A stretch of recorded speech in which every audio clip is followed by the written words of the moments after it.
She thought I'd never see the messages. I saw everything. Before we dive in, please help me reach 1,000 subscribers and tap the bell so you don't miss these real-life stories.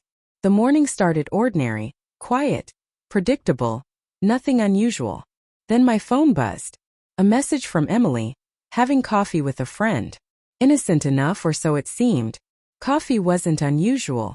Trust had always been there, or at least I had tried to trust, but something in her casual tone made the knot in my stomach tighten. The small doubts I'd ignored for weeks surged back. The late nights, the secretive smiles at her phone, the vague explanations of where she'd been. It all came rushing up. I took a deep breath and typed, calm but deliberate.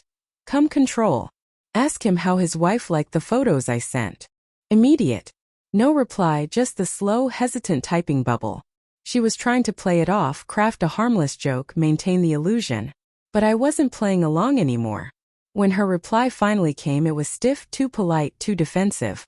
That tiny crack enough. I didn't argue. I didn't explode. Silence did the work for me.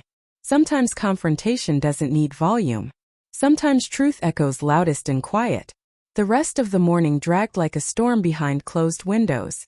Every message she sent felt like another thread pulling loose. By the time her coffee date ended, I already knew my next move. When she came home, she expected everything to be normal. Her casual confidence, her usual ease. Hey, she said lightly. Coffee with James was nice. I didn't reply. Instead, I held up my phone, the glowing messages in plain view. Did he tell you what his wife thought of the photos? I asked quietly. Her face faltered, confusion, panic, guilt flashing in an instant. What? What do you mean? She stammered. The photos you sent last week.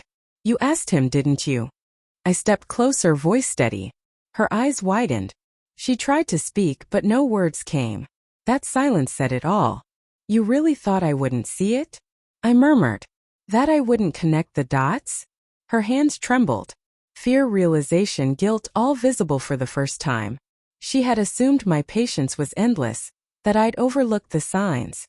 I didn't accuse further.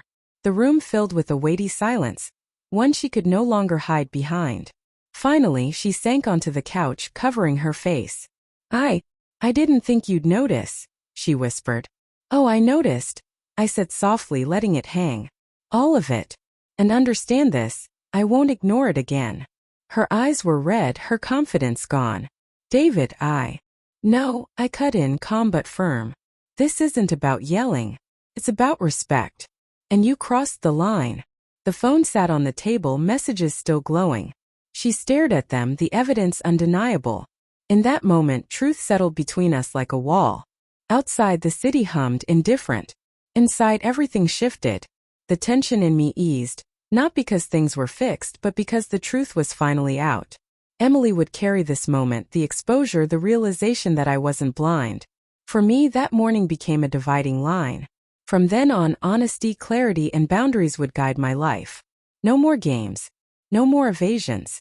Not in my life.